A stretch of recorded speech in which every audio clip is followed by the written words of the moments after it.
welcome to Nocturnal Transmissions, the approximately fortnightly podcast that celebrates short horror stories, both old and new. This episode, we're heading back to the Red Planet for some rollicking old-school sci-fi horror, courtesy of Clark Ashton Smith. We do hope you enjoy The Dweller in the Gulf.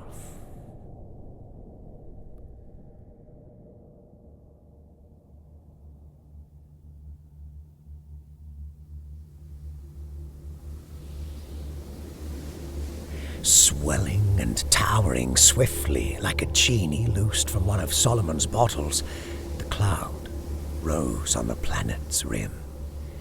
A rusty and colossal column, it strode above the dead plain through a sky that was dark as the brine of desert seas that have ebbed down to desert pools. "Looks like a blithering sandstorm," commented Maspik. "Can't very well be anything else," agreed Bellman rather curtly. "Any other kind of storm is unheard of in these regions. It's the sort of hell twister that the Ihais call the Zoth, and it's coming our way too. I move that we start looking for shelter. I've been caught in the Zoth before, and I don't recommend a lungful of that ferruginous dust." "There's a cave in the old riverbank to the right," said Chivers, the third member of the party, who had been searching the desert with restless, falcon-like eyes. The trio of Earthmen, hard-bitten adventurers who disdained the services of Martian guides, had started 5 days before from the outpost of Ahum into the uninhabited region called the Chor. Here, in the beds of great rivers that had not flowed for cycles, it was rumored that the pale, platinum-like gold of Mars could be found lying in heaps like so much salt. If fortune were propitious, their years of somewhat unwilling exile on the Red Planet would soon be at an end. They had been warned against the Chor, and had heard some queer tales in Ahum regarding the reasons why former prospectors had not returned. But danger, no matter how dire or exotic, was merely a part of their daily routine. With a fair chance of unlimited gold at the journey's end, they would have gone down through Hinnom. Their food supplies and water barrels were carried on the backs of 3 of those curious mammals called vortlups, which, with their elongated legs and necks and horny plated bodies, might seemingly have been some fabulous combination of llama and saurian. These animals, though extravagantly ugly, were tame and obedient, and were well adapted to desert travel, being able to go without water for months at a time. For the past 2 days they had followed the mile-wide course of a nameless ancient river, winding among hills that had dwindled to mere hummocks through eons of exfoliation. They had found nothing but worn boulders, pebbles, and fine rusty sand. Heretofore the sky had been silent and stirless, and nothing moved on the river bottom, whose stones were bare even of dead lichen. The malignant column of the Zoth, twisting and swelling toward them, was the first sign of animation they had discerned in that lifeless land. Prodding their vortlups with the iron-pointed goads, which alone could elicit any increase in speed from these sluggish monsters, the Earthmen started off toward the cavern mouth described by Chivers. It was perhaps 1/3 of a mile distant, and was high up in the shelving shore. The Zoth had blotted out the sun ere they reached the bottom of the ancient slope, and they moved through a sinister twilight that was colored like dried blood. The vortlups, protesting with unearthly bellows, began to climb the beach, which was marked off in a series of more or less regular steps that indicated the slow recession of its olden waters. The column of sand, rising and whirling formidably, had reached the opposite bank when they came to the cavern. This cavern was in the face of a low cliff of iron-veined rock, the entrance had crumbled down in heaps of ferro-oxide and dark basaltic dust, but was large enough to admit with ease the Earthmen and their laden beasts of burden. Darkness, heavy as if with a weaving of black webs, clogged the interior. They could form no idea of the cave's dimensions, till Bellman got out an electric torch from his bale of belongings and turned its prying beam into the shadows. The torch served merely to reveal the beginnings of a chamber of indeterminate size that ran backward into night, widening gradually with a floor that was worn smooth as if by vanished waters. The opening had grown dark with the onset of the Zorth. A weird moaning as of baffled demons filled the ears of the explorers, and particles of atom-like sand were blown in upon them, stinging their hands and faces like powdered adamant. "The storm will last for half an hour at least," said Bellman. "Shall we go on into the cave? Probably we won't find anything of much interest or value, but the exploration will serve to kill time. And we might happen on a few violet rubies or amber yellow sapphires, such as are sometimes discovered in these desert caverns. You two had better bring along your torches also. Flash them on the walls and ground as we go." His companions thought the suggestion worth following. The Vortlups, wholly insensible to the blowing sand in their scaly mail, were left behind near the entrance. Chivers, Bellman, and Maspic, with their torch beams tearing a clotted gloom that had perhaps never known the intrusion of light in all its former cycles, went on into the widening cave. The place was bare, with the death-like emptiness of some long-deserted catacomb. Its rusted floor and walls returned no gleam or sparkle to the playing lights. It sloped downward at an easy gradient, and the sides were watermarked at a height of 6 or 7 feet. No doubt it had been, in earlier eons, the channel of an underground offshoot from the river. It had been swept clean of all detritus, and was like the interior of some cyclopean conduit that might give upon a sub-Martian Erebus. None of the 3 adventurers was overly imaginative or prone to nervousness, but all were beset by certain odd impressions.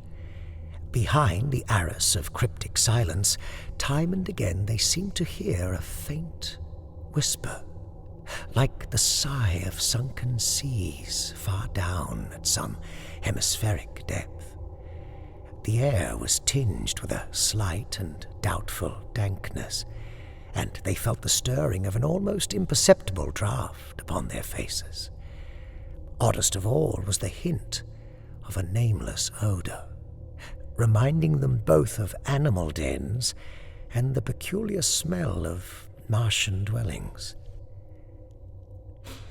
"Do you suppose we'll encounter any kind of life?" said Maspic, sniffing the air dubiously. "Not likely." Bellman dismissed the query with his usual curtness. "Even the wild Vortlups avoid the charge. But there's certainly a touch of dampness in the air," persisted Maspic. "That means water somewhere. And if there is water, there may be life also. Perhaps of a dangerous kind." "We've got our revolvers," said Bellman. "But I doubt if we'll need them. As long as we don't meet any rival gold hunters from the Earth," he added cynically. "Listen." The semi-whisper came from Chivers. "Do you fellows hear anything?" All 3 had paused. Somewhere in the gloom ahead they heard a prolonged, equivocal noise that baffled the ear with incongruous elements. It was a sharp rustling and rattling as of metal dragged over rock, and also it was somehow like the smacking of myriad wet, enormous mouths. Anon it receded and died out at a level that was seemingly far below. "That's queer." Bellman seemed to make a reluctant admission. "What is it?" queried Chivers. "One of the millipedal underground monsters 1/2 a mile long that the Martians tell about?" "You've been hearing too many native fairy tales," reproved Bellman. No terrestrial has ever seen anything of that kind. Many deep-lying caverns on Mars have been thoroughly explored, but those in desert regions, such as the shore, were devoid of life. Can't imagine what could have made that noise. But in the interests of science, I'd like to go on and find out. I'm beginning to feel creepy, said Maspic, but I'm game if you others aren't. Without further argument or comment, the three continued their advance into the cave. They had been walking at a fair gait for 15 minutes and were now at least half a mile from the entrance. The floor was steepening, as if it had been the bed of a torrent. Also, the conformation of the walls had changed.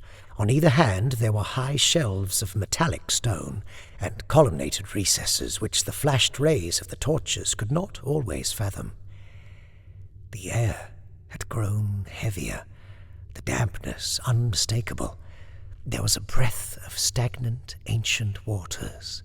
That other smell, as of wild beasts and Ahai dwellings, also tainted the gloom with its clinging fetor. Bellman was leading the way. Suddenly his torch revealed the verge of a precipice, where the olden channel ended sheerly and the shelves and walls pitched away on each side into incalculable space. Going to the very edge, he dipped his pencil of light adown the abyss, disclosing only the vertical cliff that fell at his feet into darkness with no apparent bottom. The beam also failed to reach the further shore of the gulf, which might have been many leagues in extent. "Looks as if we had found the original jumping-off place," observed Chivers. Looking about, he secured a loose lump of rock the size of a small boulder, which he hurled as far out as he could into the abysm.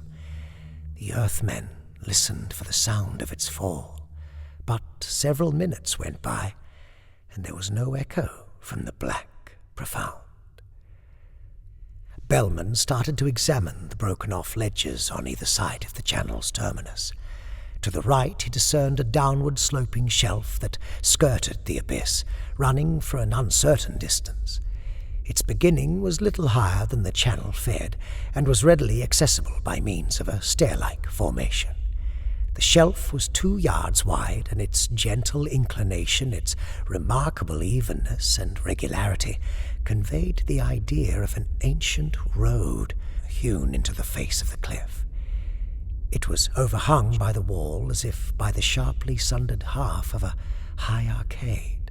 "Here's our road to Hades," said Bellman, "and the downgrade is easy enough at that." "What's the use of going further?" said Maspic. "I, for one, have had enough darkness already, and if we were to find anything by going on, it would be valueless or unpleasant." Bellman hesitated. "Maybe you're right, but I'd like to follow that ledge far enough to get some idea of the magnitude of the gulf. You and Chivers can wait here if you're afraid." Chivers and Maspic apparently were unwilling to avow whatever trepidation they might have felt. They followed Bellman along the shelf, hugging the inner wall. Bellman, however, strode carelessly on the verge, often flashing his torch into the vastitude that engulfed its feeble beam. More and more, through its uniform breadth, inclination, and smoothness, and the demi-arch of cliff above, the shelf impressed the Earthmen as being an artificial road. But who could have made and used it? In what forgotten ages and for what enigmatic purpose had it been designed? The imagination of the terrestrials failed before the stupendous gulfs of Martian antiquity that yawned in such tenebrous queries. Bellman thought that the wall curved inward upon itself by slow degrees. No doubt they would round the entire abyss in time by following the road. Perhaps it wound in a slow, tremendous spiral, ever downward, about and about, to the very bowels of Mars. They were horribly startled when, as they went on, they heard in the depths beneath the same peculiar, long-drawn sound, or combination of sounds, which they had heard in the outer cavern. It suggested other images now. The rustling was a fire-like scraping.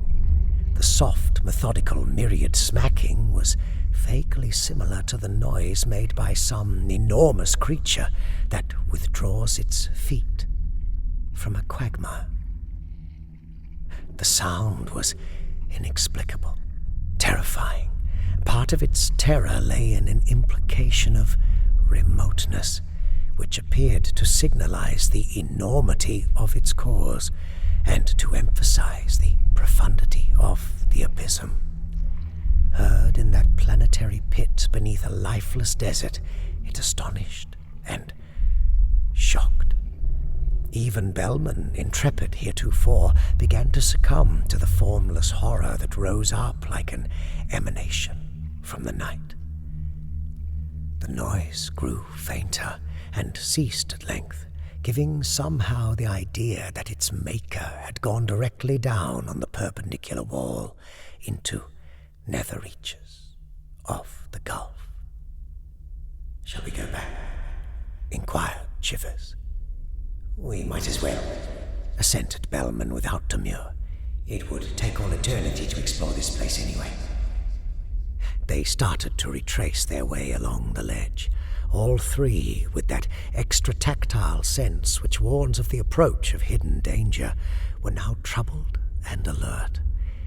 Though the gulf had grown silent once more with that withdrawal of the strange noise, they somehow felt that they were not alone.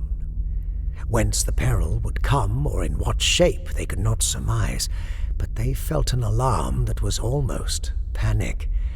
Tacitly, none of them mentioned it, nor did they discuss the eerie mystery on which they had stumbled in a manner so fortuitous. Maspic was a little ahead of the others now.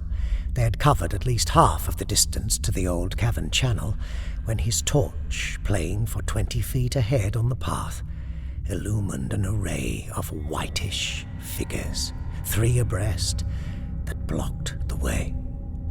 The flashlights of Bellman and Chivers, coming close behind, brought out with hideous clearness the vanward limbs and faces of the throng, but could not determine its number. The creatures, who stood perfectly motionless and silent, as if awaiting the Earthmen, were generically similar to the Ahes or Martian natives. They seemed, however, to represent an extremely degraded and aberrant type, and the fungus-like pallor of their bodies denoted many ages of underground life. They were smaller, too, than the full-grown Ahes, being on the average about 5 feet tall. They possessed the enormous open nostrils, the flaring ears, the barrel chests, and lanky limbs of the Martians, but all of them were eyeless. In the faces of some there were faint, rudimentary slits where the eyes should have been. In the faces of others there were deep and empty orbits that suggested a removal of the eyeballs. "Lord! Ghastly crew!" cried Maspic. "Where do they come from? What do they want?" "Can't imagine," said Bellman. "But our situation is somewhat ticklish, unless they're friendly.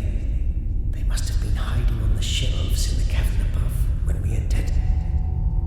Stepping boldly forward ahead of Maspic, he addressed the creatures in the guttural Ahe tongue, many of whose vocables are scarcely to be articulated by an Earthman.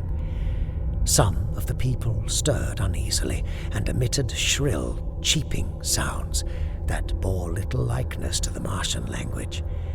It was plain that they could not understand Bellman.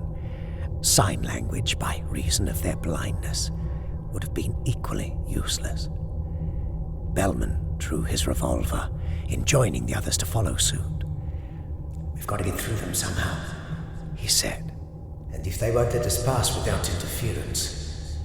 The click of a cocked hammer served to finish the sentence.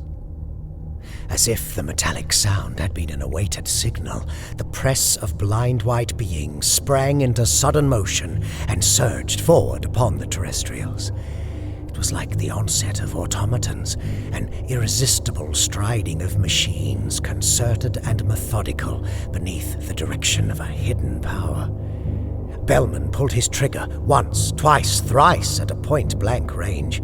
It was impossible to miss, but the bullets were futile as pebbles flung at the spate of an onrushing torrent.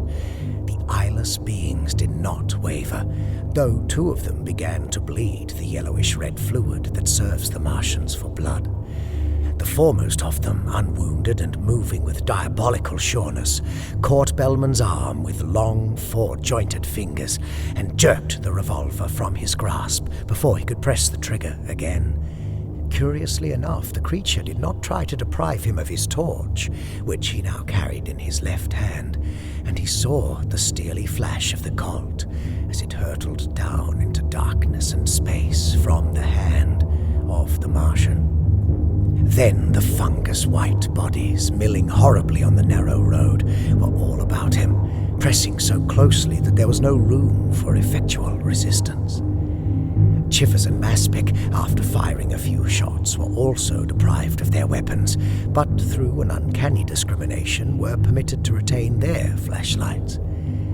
The entire episode had been a matter of moments. There was only a brief slackening of the onward motion of the throng, 2 of whose members had been shot down by Chivers and Maspic, and then hurled expeditiously into the gulf by their fellows. The foremost ranks, opening deftly, included the Earthmen and forced them to turn backward. Then, tightly caught in a moving vice of bodies, they were borne resistlessly along. Handicapped by the fear of dropping their torches, they could do nothing against the nightmare torrent, rushing with dreadful strides on a path that led ever deeper into the abyss, and able to see only the lit backs and members of the creatures before them. They became a part of that eyeless and cryptic army. Behind them, there seemed to be scores of the Martians, driving them on implacably. After a while, their plight began to paralyze their faculties. It seemed that they moved no longer with human steps, but with the swift and automatic stalking of the clammy things that pressed about them. Thought, volition, even terror were numbed by the unearthly rhythm of those abyssward beating feet. Constrained by this and by a sense of utter unreality, they spoke only at long intervals, and then in monosyllables that appeared to have lost all proper meaning, like the speech of machines. The blind people were wholly silent. There was no sound except that of a myriad eternal padding on the stone. On they went, through ebon hours that belonged to no diurnal period. Slowly, tortuously, the road curved inward, as if it were coiled about the interior of a blind and cosmic Babel. The Earthmen felt that they must have circled the abyss many times in that terrific spiral, but the distance they had gone and the actual extent of the stupefying gulf were inconceivable. Except for their torches, the night was absolute, unchangeable. It was older than the sun. It had brooded there through all past eons. It accumulated above them like a monstrous burden. It yawned frightfully beneath. From it, the strengthening stench of stagnant waters rose, but still there was no sound, other than the soft and measured thud of marching feet that descended into a bottomless abaddon. Somewhere, as if after the lapse of nocturnal ages, the pitward rushing had ceased. Bellman, Chivers, and Maspic felt the pressure of crowded bodies relax, felt that they were standing still, while their brains continued to beat the unhuman measure of that terrible descent. Reason and horror returned to them slowly. Bellman lifted his flashlight, and the circling ray recovered the throng of Martians, many of whom were dispersing in a huge cavern where the gulf-circling road had now ended. Others of the beings remained, however, as if to keep guard over the Earthmen. They quivered alertly at Bellman's movements, as if aware of them through an unknown sense. Close at hand on the right, the level floor ended abruptly, and, stepping to the verge, Bellman saw that the cavern was an open chamber in the perpendicular wall. Far, far below in the blackness, a phosphorescent glimmer played to and fro like noctilucae on an underworld ocean. A slow, fetid wind blew upon him, and he heard the weird sighing of waters about the sunken cliffs. Waters that had ebbed through untold cycles during the planet's desiccation. He turned giddily away. His companions were examining the cave's interior. It seemed that the place was of artificial origin, for darting here and there the torch beams brought out enormous columnations lined with deeply graven bas-reliefs. Who had carved them, or when, were problems no less insoluble than the origin of the cliff-hewn road. Their details were obscene as the visions of madness. They shocked the eye like a violent blow, conveying an extra-human evil, a bottomless malignity in the passing moment of disclosure. The cave was indeed of stupendous extent, running far back in the cliff and with numerous exits giving no doubt on further ramifications. The beams of the flashlights half dislodged the flapping shadows of shelved recesses, caught the salience of far walls that climbed and beetled into inaccessible gloom, played on the creatures that went to and fro like monstrous living fungi, gave to a brief visual existence the pale and polyp-like plants that clung noisomely to the nighted stone. The place was overpowering. It oppressed the senses, crushed the brain. The very stone was like an embodiment of darkness, and light and vision were ephemeral intruders in this domain of the blind. Somehow the Earthmen were weighed down by a conviction that escape was impossible. A strange lethargy claimed them. They did not even discuss their situation, but stood, listless and silent. Anon, from the filthy gloom, a number of the Martians reappeared, with the same suggestion of controlled automatism that had marked all their actions. They gathered about the men once more and urged them into the yawning cavern. Step by step, the three were borne along in the weird and leprous procession. The obscene columns multiplied. The cave deepened before them with endless vistas, like a revelation of foul things that drowse in the nadir of night. Faintly at first, but more strongly as they went on, there came to them an insidious feeling of somnolence, such as might have been caused by mephitical effluvia. They rebelled against it, for the drowsiness was somehow dark and evil. It grew heavier upon them, and then they came to the core of the horror. Between the thick and seemingly topless pillars, the floor ascended in an altar of 7 oblique and pyramidal tiers. On the top there squatted an image of pale metal, a thing no larger than a hair, but monstrous beyond all imagining. The Martians crowded about the Earthmen. One of them took Bellman by the arm, as if urging him to climb the altar. With the slow steps of a dreamer, he mounted the sloping tiers, and Chivers and Maspic followed. The image resembled nothing they had ever seen on the Red Planet or elsewhere. It was carven of whitish gold and it represented a humped animal with a smooth and overhanging carapace, from beneath which its head and members issued in tortoise fashion. The head was venomously flat, triangular and eyeless. From the drooping corners of the cruelly slitted mouth, 2 long proboscides curved upward, hollow and cup-like at the ends. The thing was furnished with a series of short legs, issuing at uniform intervals from under the carapace, and a curious double tail was coiled and braided beneath its crouching body. The feet were round and had the shape of small, inverted goblets. Unclean and bestial as a figment of some atavistic madness, the eidolon seemed to drowse on the altar. It troubled the mind with a slow, insidious horror.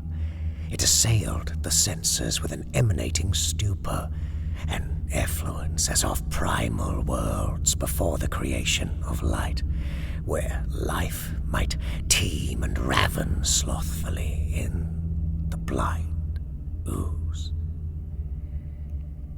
Dimly, the Earthman saw that the altar swarmed with the blind Martians who were crowding past them about the image. As if in some fantastic ritual of touch, these creatures were fondling the eidolon with their lank fingers, were tracing its loathsome outlines. Upon their brutal faces a narcotic ecstasy was imprinted. Compelled like sleepers in some abhorrent dream, Bellman, Chivers, and Maspic followed their example. The thing was cold to the touch and clammy, as if it had lain recently in a bed of slime. But it seemed to live, to throb and swell under their fingertips. From it, in heavy, ceaseless waves, a dark vibration surged, an opiate power that clouded the eyes, that poured its baleful slumber into the blood. With senses that swam in a strange darkness, they were vaguely aware of the pressure of thronging bodies that displaced them at the altar summit. Anon, certain of these, recoiling as if satiate with the drug-like effluence, bore them along the oblique tiers to the cavern floor. Still retaining their torches in nerveless fingers, they saw that the place teemed with the white people who had gathered for that unholy ceremony. Through blackening blurs of shadow, the men watched them as they seethed up and down on the pyramid like a leprous, living frieze. Chivers and Maspic, yielding first to the influence, slid to the floor in utter sopor. But Bellman, more resistant, seemed to fall and drift through a world of lightless dreams.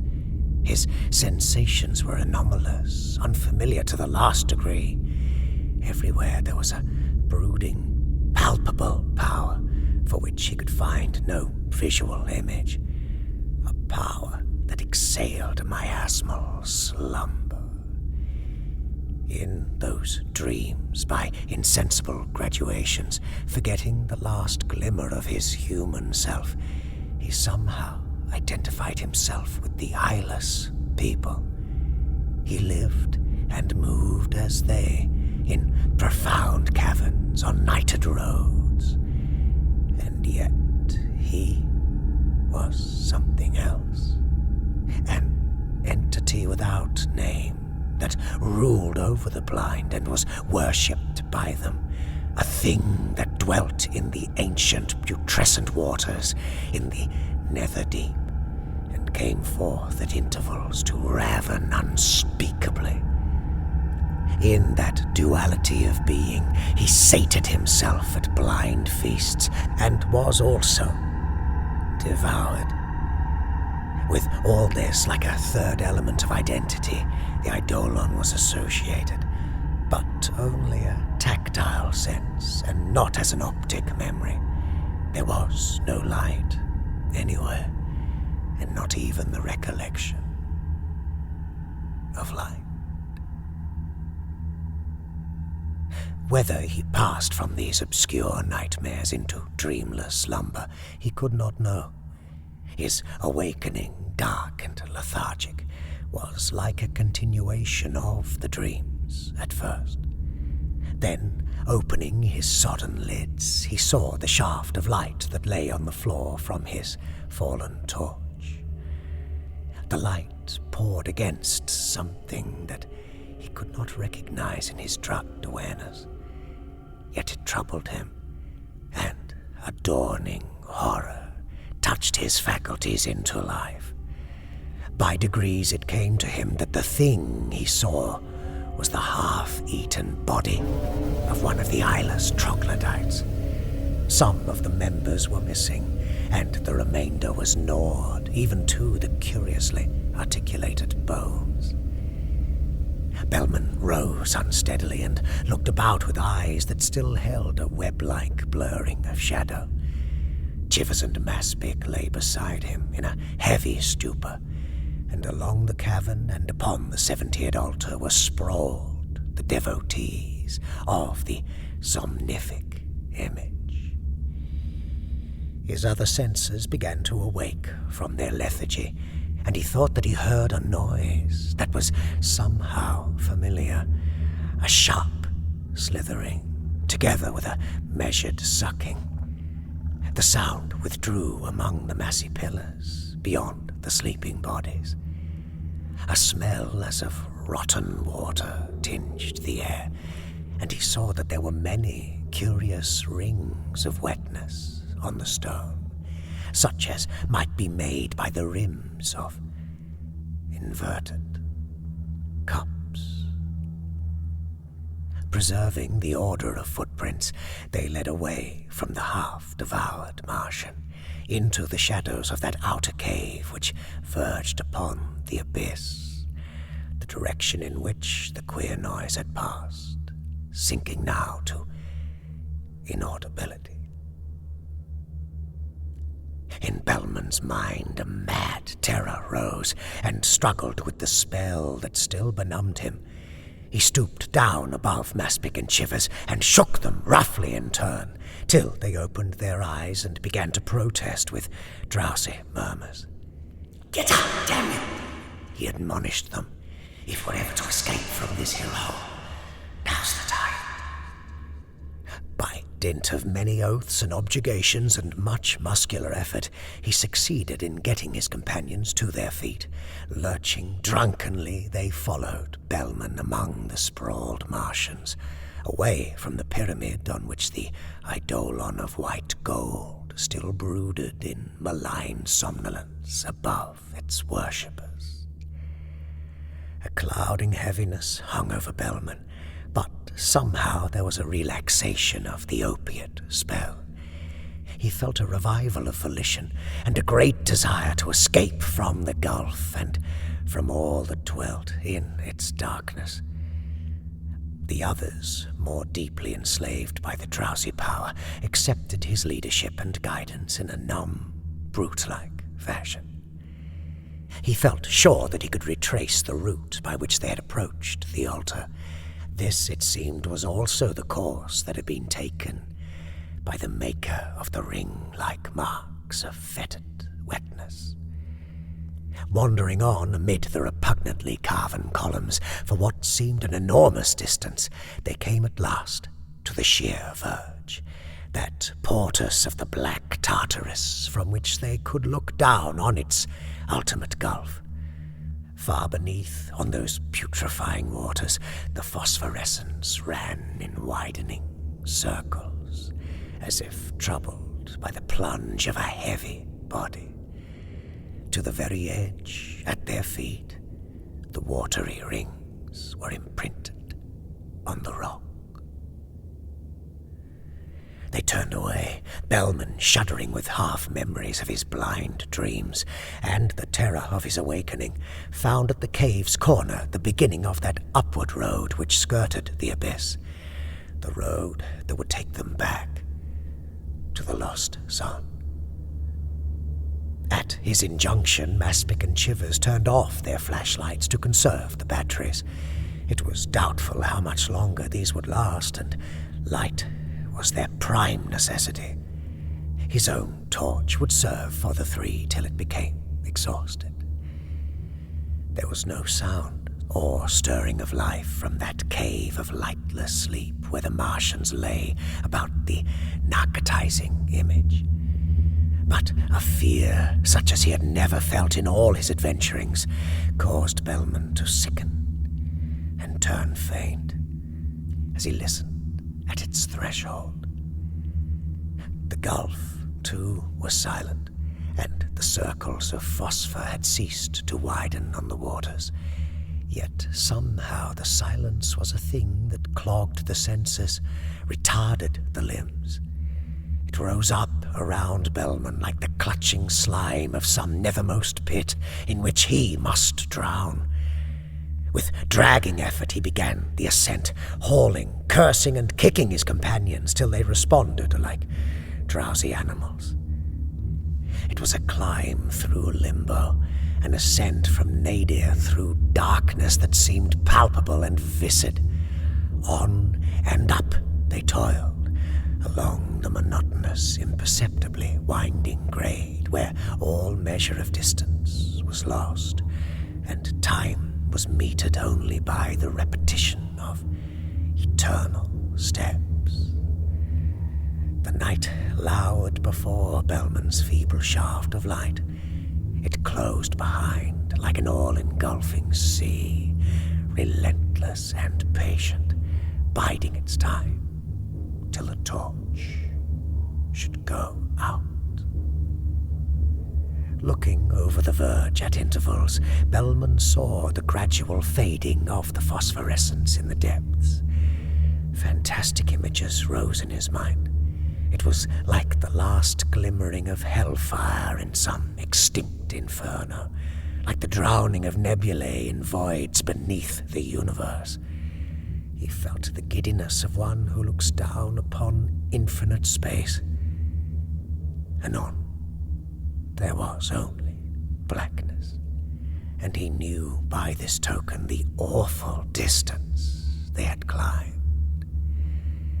The minor urges of hunger, thirst, fatigue had been trod under by the fear that impelled him. From Maspic and Chivers, very slowly the clogging stupor lifted, and they too were conscious of an adumbration of terror, vast as the night itself. The blows and kicks and objurgations of Bellman were no longer needed to drive them on. Evil, ancient, soperous the night hung about them. It was like the thick and fetid fur of bats, a material thing that choked the lungs, that deadened all the senses. It was silent as the slumber of dead worlds. But out of that silence, after the lapse of apparent years, a twofold and familiar sound arose and overtook the fugitives.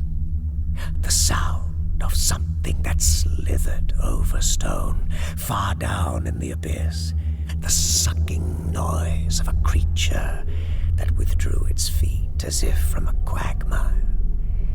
Inexplicable and arousing mad, incongruous ideas, like a sound heard in delirium, it quickened the Earthman's terror into sudden frenzy. God, what is it? Breathed Bellman. He seemed to remember sightless things, abhorrent, palpable shapes of primal night that were no legitimate part of human recollection. His dreams and his nightmare awakening in the cave, the white eidolon, the half-eaten troglodyte of the Nevercliffs, the rings of wetness leading toward the gulf, all returned like the figments of a teeming madness, all to assail him on that terrible road midway between the underworld sea and the surface of Mars. His question was answered only by a continuation of the noise. It seemed to grow louder, to ascend the wall beneath. Maspic and Chivers, snapping on their lights, began to run with frantic leaps, and Bellman, losing his last remnant of control, followed suit. It was a race with unknown horror. Above the labored beating of their hearts, the measured thudding of their feet, the men still heard that sinister, unaccountable sound. They seemed to race on through leagues of blackness, and yet the noise drew nearer, climbing below them as if its maker were a thing that walked on the sheer cliff. Now the sound was appallingly close, and a little ahead. It ceased abruptly. The running lights of Maspic and Chivers, who moved abreast, discovered the crouching thing that filled the 2-yard shelf from side to side. Hardened adventurers though they were, the men would have shrieked aloud with hysteria, or would have hurled themselves from the precipice, if the sight had not induced a kind of catalepsy. It was as if the pale idol of the pyramid, swollen to mammoth proportions and loathsomely alive, had come up from the abyss and was squatting before them. Here plainly was the creature that had served as a model for that atrocious image. The humped, enormous carapace, vaguely recalling the armor of the Glyptodon, shone with a luster as of wet white gold. The eyeless head, alert but somnolent, was thrust forward on a neck that arched obscenely. A dozen or more of short legs with goblet-shaped feet protruded slantwise beneath the overhanging shell. The 2 proboscids, yard-long with cupped ends, rose from the corners of the cruelly slitted mouth and waved slowly in the air toward the Earthmen. The thing, it seemed, was old as that dying planet, an unknown form of primal life that had dwelt always in the caverned waters. Before it, the faculties of the Earthmen were drugged by an evil stupor, such as they had felt before the Eidolon. They stood with their flashlights playing full on the terror, and they could not move nor cry out when it reared suddenly erect, revealing its ridged belly and the queer double tail that slithered and rustled metallically on the rock. Its numerous feet, beheld in this posture, were hollow and chalice-like, and they oozed with mephitic wetness. No doubt they served for suction pads, enabling it to walk on a perpendicular surface.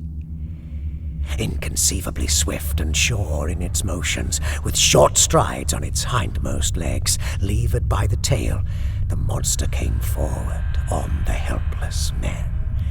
Unerringly, the 2 proboscids curved over, and their ends came down on Chivers' eyes as he stood there with lifted face.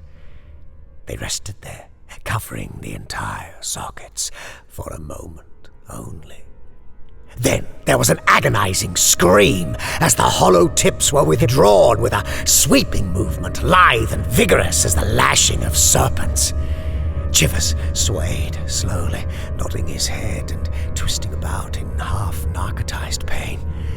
Maspic, standing at his side, saw in a dull and dreamlike manner the gaping orbits from which the eyes were gone.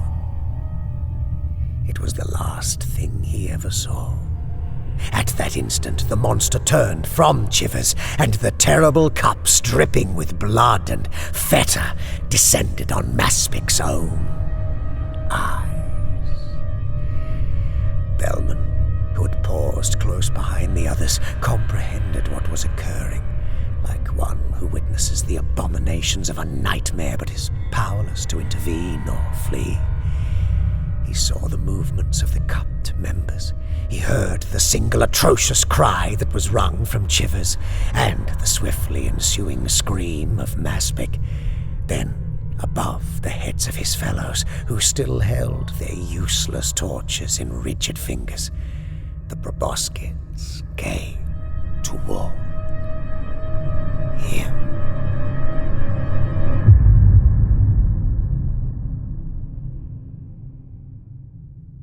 With blood rilling heavily upon their faces, with the somnolent, vigilant, implacable, and eyeless shape at their heels, herding them on, restraining them when they tottered at the brink, the three began their second descent of the road that went down forever to a night bound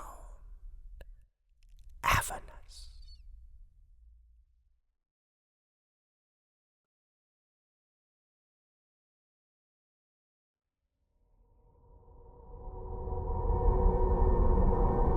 The Dweller in the Gulf by Clark Ashton Smith.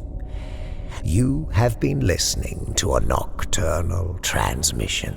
Our show is made possible thanks to the support of our Patreon subscribers. From the bottom of our black little heart, thank you to the beloved patrons who have been sending messages of support after the all-too-recent and sudden passing of Ponyo, the Carpathian hellhound. You fellow dog lovers out there will know how things feel at this end, so we'll say no more about that, but thank you. Before we leave you, we wish to acknowledge our magnificent cohort patrons, Nocturnal Transmissions #1 supporters. Tim Howard, Robert Troy Hampton Peterson, Doug Standish, Rebecca Gates, Wayne Prince, Jimmy Mack, Daniel Kamiankowski, Kel Wielden, Drenny, Evan Dooley, Fangora Brown, Heathen Soul, Jerry Taylor, Amanda Moore, Johnny Kelly, Alex Brewers, Bull Swivney, and Tippy Polo. All non-public domain stories are featured with the permission of the authors. All voices and production are concocted by Kristin Holland.